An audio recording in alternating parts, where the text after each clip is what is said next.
नमस्ते, मी Rajendra Kumar Shinde. Vision 3 news चॅनलमध्ये आपलं स्वागत. पाहूया ठळक घडामोडी. आम्ही कोणताही गुन्हा केलेला नाही. जे केले आहे ते खेरडी गावच्या विकासासाठी केले असून यामध्ये खाजगी स्वार्थ काहीही नाही.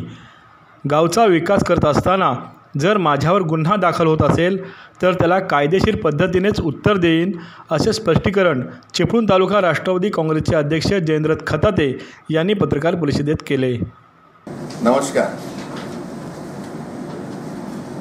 प्रथम आज प्रेसमध्ये जे कोविड-19 जे योद्धा मृत झालेले आहेत, तसेच भारत चीन सीमेवर ज्या जवानांनी बलिदान दिलं आहे त्यांना प्रथम श्रद्धांजली वाहतो. आज आपण प्रेस घेत असताना गेली 30 वर्ष खेरडीच्या आणि तालुक्याच्या राजकारणात आणि समाजकारणात आपण सक्रिय आहे. खेरडी ग्रामपंचायतवर गेली 15 वर्ष आमची निर्वाध सत्ता आहे. कोकणचे नेते, तेव्हाचे पालकमंत्री, विद्यमान खासदार सन्मान्य सुनीलजी तटकरे साहेबांच्या सहकार्यामुळे किंवा खंबीर पाठिंब्यामुळे आम्ही खेरडीमध्ये अनेक विकास कामे केली. ती विकास कामं करत असताना अनेक खोट्या केसेस आमच्यावर नोंदवल्या गेल्या. मग ती खेरडी ग्रामपंचायत असो, खेरडी ग्रामपंचायत बांधायला लागल्यानंतर आमच्यावर केसेस झाल्या, त्या निर्विवाद मोकळ्या झाल्या. आम्ही त्याच्यातून निर्दोष झालो, ग्रामपंचायत पुरी झाली. त्यानंतर आम्ही खेरडीच्या वाढत्या विकासात जी वॉटर सप्लाय 4000 लोक वस्ती असताना झाली होती, आज जवळजवळ खेरडीमध्ये 20,000च्या वरती लोकवस्ती आहे. त्याकरता नवीन वॉटर सप्लाय व्हावी, गेली 20 वर्ष आम्ही तटकरे साहेबांच्या माध्यमातून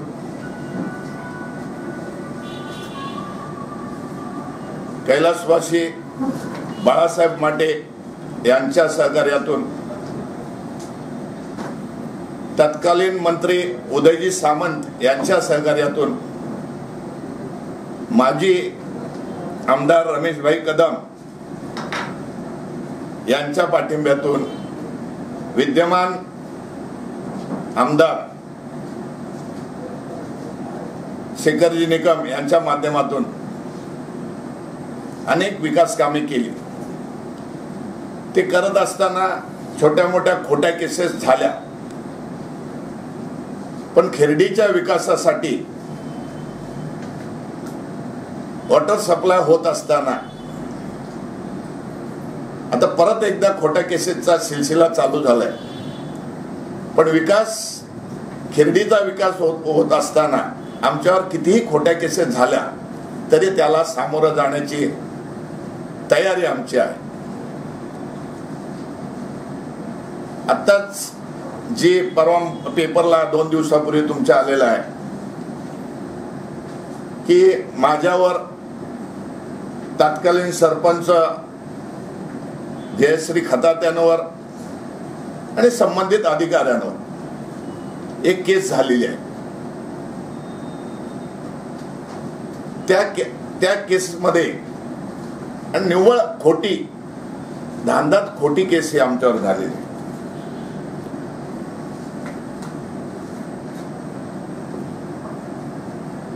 ती केस म्हणजे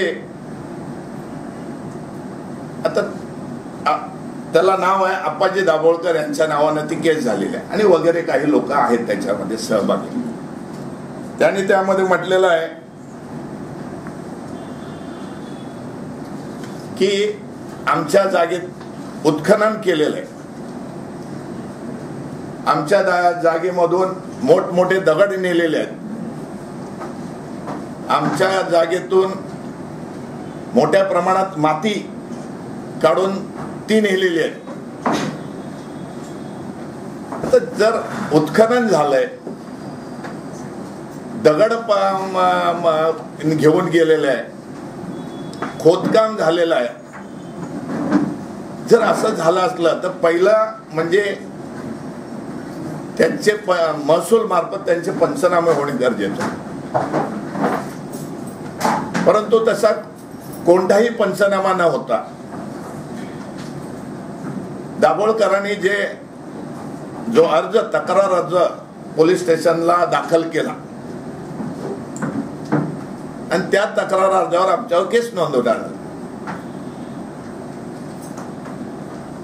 वास्तविक पाहता त्याची शहानिशा होणं गरजेचं होतं, पण असे कोणत्याही प्रकारचे शहानिशा झाली नाही. आणि ज्या माणसाने किंवा ज्या ते पोलीस आहेत आणि त्यांना पाठिंबा देणारा ते पोलीस रिटायर्ड पोलीस आहेत, यादव, हरिश्चंद्र यादव. ज्या वेळेस केस दाखल झाली तर आप्पा दाभोळकरांबद्दल थोडस मी बोलतो की आप्पा दाभोळकर हा चांगला माणूस आहे. आमची आणि त्यांची मैत्री अनेक वर्ष आहे. परंतु एखाद्या माणसाला एक छंद असतो, मग तो कोणताही असू शकतो, किंवा व्यसन असतं, मग ते कोणतेही असू शकतं. अप्पाजी दाभोळकर जेव्हा दापोलीत सर्व्हिस करत होते त्यावेळेस त्यांचा मुलगा तिथल्या शाळेमध्ये शिकत होता. मला वाटतं 5वी-6वीला असेल. त्यावेळेस तिथल्या शिक्षकाने त्यांना मारलं, म्हणजे 1-2 पाठीत मारले असतील. तर त्यांच्यावर पहिली तक्रार त्यांनी केली आणि त्याचा एवढा पाठपुरावा की शिक्षण मंत्र्यांपर्यंत तक्रार ही गेली होती. त्याच्यानंतर त्यांची बदली झाली गुहागरला. गुहागरला बदली झाल्यानंतर गुहागरमध्ये PI विनीत चौधरी होते. त्यांच्यावर त्यांनी केस दाखल केली आणि ती SP पर्यंत अगदी मंत्र्यांपर्यंत केस दाखल केली. आणि ती केस ते काय लढवत आहेत की काय चालू आहे. त्यांची बदली खेडला झाली. खेडमध्ये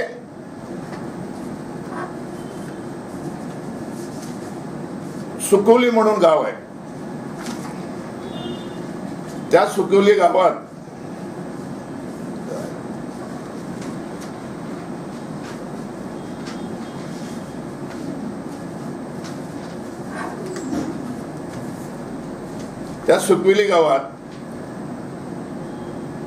सकपाळ म्हणून महिला होती. श्रीमती सकपाळ म्हणून महिला होती. तिचं डेथ झालं होतं आणि त्या डेथ झाल्यानंतर त्यांचं काय केसेस, पोलीस केसेस वगैरे झाल्या आणि त्यांना दफन करण्यात आली. आणि मग तिथल्या संघर्ष समितीने त्याच्यावर आवाज उठवून काय बाबा असं हे चुकीचं झालंय असा आवाज उठवला. आणि तो आवाज उठवल्यानंतर त्यांच्यावर केस दाखल झाली. अप्पाजी दाभोळकर आणि त्यांचे कोण असतील, त्यांच्या सहकारी असतील त्यांच्या. आणि त्या प्रकरणात ते सस्पेंड झाले. आता ते प्रकरण डिटेल सांगायचं मला काय तसं करत आहे. मला याच्यातून एकच दाखवायचं आहे. ते खेरडीत आले. खेरडीत आल्यानंतर त्यांनी आपल्या ग्रामपंचायत मध्ये आई वडिलांच्या नावे तक्रार दिलेलं अर्ज. मी आता त्याचे कागदपत्र मिळावं म्हणून खेरडी ग्रामपंचायत मध्ये एक अर्ज दिलेला आहे. आई वडिलांवर झाल्या, स्वतःच्या सक्का भाऊ याच्यावर 3 केसेस केल्या. त्या केल्यानंतर त्यांनी आत्ताच्या 2-3 महिन्यात त्यांची सख्खी पुतणी आणि भावाची मुलगी, तिचं लग्न झालंय, तिच्यावर चोरी केलं म्हणून केस दाखल केली. अरे ह्या सर्व गोष्टी आहेत, याच्याशी माझं काय हे नाहीये. परंतु एखाद्या माणसाला ती सवय असते, तशी सवय पोलीस अप्पाजी दाभोळकर यांना आहे असं मला सांगायचं. आता FIR आमच्यावर दाखल झाली, त्याच्यानंतर आमची एकच इच्छा होती की पोलिसांनी वस्तुस्थिती बघून आमच्यावर गुन्हा दाखल करायला पाहिजे. परंतु ते पोलीस खात्यामध्ये लिपिक असल्या कारणानं केसेस कशा रांगवायच्या, कोणाला कोणत्या कलमा अंतर्गत अडकवायचं हे त्यांनी त्यांच्या अर्जातच दिलेलं आहे.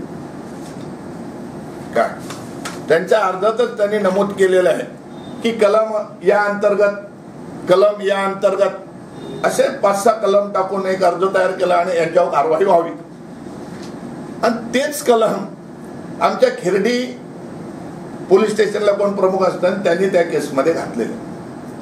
याला कदाचित तो त्यांचा सहकारी असू शकतो. मी आपणा सर्वांना एक विनंती करेन की जो रस्ता ग्रामपंचायतनं केलाय की काय,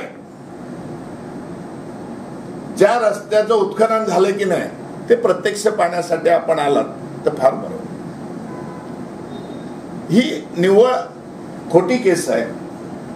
कोणत्याही तऱ्हेचं उत्खनन झालेलं नाही, कुठल्याही तऱ्हेचा दगड उचललेला नाही आणि कुठल्याही तऱ्हेचा रोड झालेला नाही. त्यांनी जवळजवळ 3.5 किलोमीटरचा रस्ता झाला, 3.5 किलोमीटरचा रस्ता झाला असं म्हटलंय. सुरुवातीला धाकटूक हाता त्यांचं जागा लागते, तिथपासून ज्या ठिकाणी टाकी होणार आहे, ज्या ठिकाणी वॉटर सप्लायची टाकी होणार आहे उंचावर, त्या ठिकाणपर्यंत मला वाटतं 1 किलोमीटर किंवा 1.25 किलोमीटर पर्यंत अंतर असेल. म्हणजे जे सर्व पॉइंट टाकले ते आमच्यामध्ये धांदात खोटे आहेत आणि आमच्यावर कारवाई होण्या अगोदर संबंधित अधिकाऱ्यांनी दाभोळकरांवर कारवाई करावी आणि याच्यातून मार्ग काढावा. आमची एकच प्रांजल इच्छा आहे की कुठल्याही परिस्थितीत एवढ्या वर्ष मेहनत घेऊन किंवा अनेक आमदारांच्या आणि मंत्र्यांच्या पाठिंब्यामुळे आम्हाला ती वॉटर सप्लाय 14 फुटीची मिळालेली आहे. नागरिकांवर कोणत्याही अडचणी आल्या त्या सोडवण्याचा आमच्या याने प्रयत्न आम्ही केलेला आहे. यदा कदाचित प्रयत्न तुटपुंज झाले असतील, अजून सुद्धा वेळ गेलेली नाही.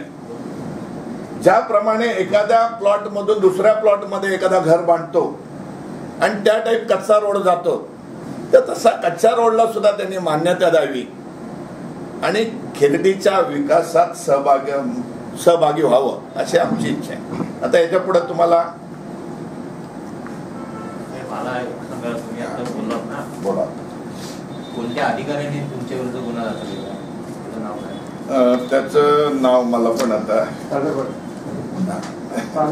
कोण आहे? जरा हे कोण आहे? येस आहे, हे जरा माझे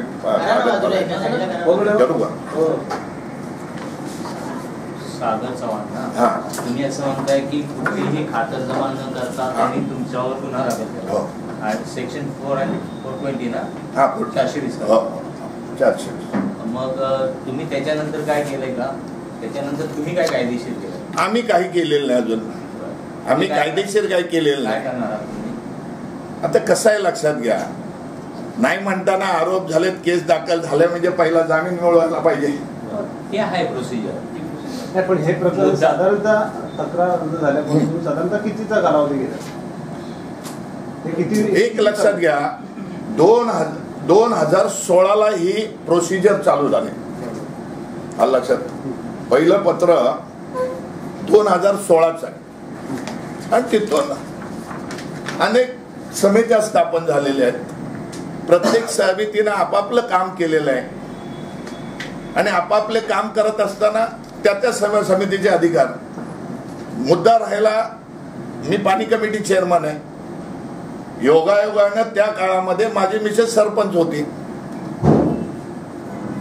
त्यांनी मांडलेले ठराव हे योग्य आहेत का अयोग्य आहेत हे ठरवण्याचा किंवा त्याच्यावर कायदेशीर सल्ला देण्याचं काम हे ग्रामसेवक म्हणजे विस्तार अधिकारी करतात. यदा कदाचित आमचं चुकीचं असू शकतो तर त्यांनी तिथं मांडलं पाहिजे की हा ठराव चुकीचा आहे. कुणी म्हटलं पाहिजे? विस्तार अधिकारी या मीटिंग. मुद्दा माझा असा आहे, एक मिनिट, विषय असा आहे की या संदर्भात मला वाटतं झेडपीकडे तक्रार गेल्यानंतर तिकडून चौकशी लागली होती, बरोबर ना? हा, मला त्याची कल्पना. पोलीस स्टेशनला सिव्हिलचं काहीतरी पत्र आहे आणि मग पोलीस स्टेशनच्या माध्यमातून अगोदर तुमचे जबाबदार वगैरे काही झाले होते काहीतरी चौकशी? मला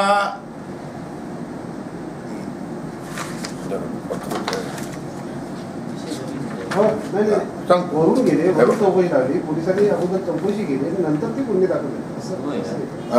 मला 18 तारखेला 18/6 सागर चव्हाण यांनी हजर राहायला म्हणजे तिथं या तुमचा जबाब नोंदवायचा सांगितलं. पण ते खेरडे आउटपोस्टला नव्हते म्हणून फोन केला. मेन पोलीस स्टेशनला आहेत आणि त्या पोलीस स्टेशनला तुम्ही या. मी गेलो, परंतु ते माझा जबाब घेत असताना त्यांना अनेक वेळा वरिष्ठांनी बोलावलं आणि ते तिकडे जात होते. शेवटी 1 वाजता मला म्हटले जर तुम्ही उद्या सकाळी 10:30 वाजता या. मी शनिवारी सकाळी 10:30ला गेलो तर पोलीस चौकी बंद होती.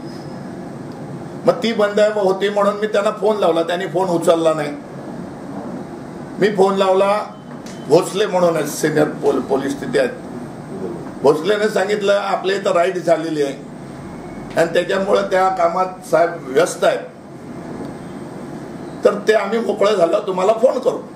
रविवार गेला, सोमवार गेला, शेवटी मी त्यांना 23/6 पत्र दिलं की बाबा तुम्ही, कारण का आता ते केस झाल्यानंतर थोडं जपून राहायला पाहिजे ना, किंवा तुम्ही मला जबाबाला बोलावलं होतं परंतु तुम्ही आतापर्यंत मला भेटलात नाही किंवा जबाब माझा घेतलाच नाही, एवढं त्याच्यात नोंद करून आपण त्यांना एक पत्र दिलं. तर ती म्हणजे माझा जबाब घेतलेला नाही, सरपंचांचा पण जबाब घेतलेला नाही. सांगण्याचा उद्देश काय आहे की वरून चौकशी लागली पोलीस स्टेशन. पोलिसांना या संदर्भात चौकशीचे आदेश दिले. पोलीस काही 4-5 दिवस त्या संदर्भात काहीतरी चौकशी करत होते. हा, पण तुमचा जबाब न घेता, म्हणजे जबाब घेण्यासाठी बोलवलं पण तुमचा जबाब घेतला नाही. जबाब न घेता सुद्धा नंतर गुन्हे दाखल झालेले आहेत. तुम्हाला असं म्हणायचं आहे की ह्या प्रकरणात अपवाद दाखवता सोडलं त्यांचा भूमिका धनी कोण वेगळा आहे की कसं काय? ना, तर मी एक सामान्य कार्यकर्ता आहे पक्षाचा. ऐका ना, ते काय म्हणताय बघा, आपण थोडासा नाही मी बोलतो. का माहितीये की तुम्ही ह्या पॅनलचे सर्व गेली 15 वर्ष तुमची सत्ता या सगळ्याच्या निर्विवाद. वर्षभरापूर्वी काय झालं हे सगळ्यांना माहिती, बरोबर आहे. तुम्ही एवढं पक्षाचं किंवा जबाबदारीचं पद तालुक्यात सांभाळत असताना सुद्धा तुमच्या गावात तुम्हाला अशा पद्धतीचा विरोध होतो, बरोबर ना? ह्या प्रकरणात तशा पद्धतीचं काय आहे का? आता माझ्यावर आरोप झाले, त्याच्यामुळं माझं म्हणणं आहे की ह्याच्यात सर्वांना योग्य संधी दिलेली आहे. योग्य संधी देण्यापेक्षा ते एक बंजरे यांची तक्रार कधीची आहे मी तुम्हाला सांगतो. यांची तक्रार 20/6/2020 आहे. वॉटर सप्लायच्या मंजूर 16ला आहे. मग त्या एवढ्या पिरियडमध्ये मग अनेक मिटिंग झालेल्या आहेत. अनेक मिटिंग होऊन सर्वांनी सहमती दिलेली आहे की तोंडी, आणि जर त्याच्यात तुम्हाला संमतीपत्र पाहिजे होते ते ग्रामसेवकाने किंवा तत्सम अधिकाऱ्याने करायचे. ते काय आम्ही जाऊन हे करणार नाही. हे बघ, 6 डिसेंबर 5 डिसेंबर 2016चं पहिलं पत्र आहे, बरोबर आहे. तिथून ही कारवाई चालू झाली आणि यांची तक्रार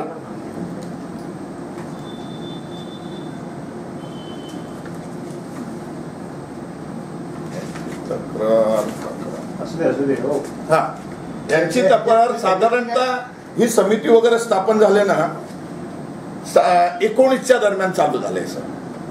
म्हणजे 16, 17, 18 व्यवस्थित सर्व काम चालू होतं. काम करत असताना चूक होऊ शकते, पण आमच्या नागरिकांवर किंवा ज्यांची प्रकल्पग्रस्त आहेत त्यांच्यावर कुठला अन्याय होऊ नये, आज सुद्धा होऊ नये अशी आमची इच्छा आहे. शासन जर त्या रोड जागेचं व्हॅल्युएशन करून त्यांना पेमेंट देणार असेल तर आम्ही सुद्धा म्हणतोय की त्यांना पेमेंट द्या.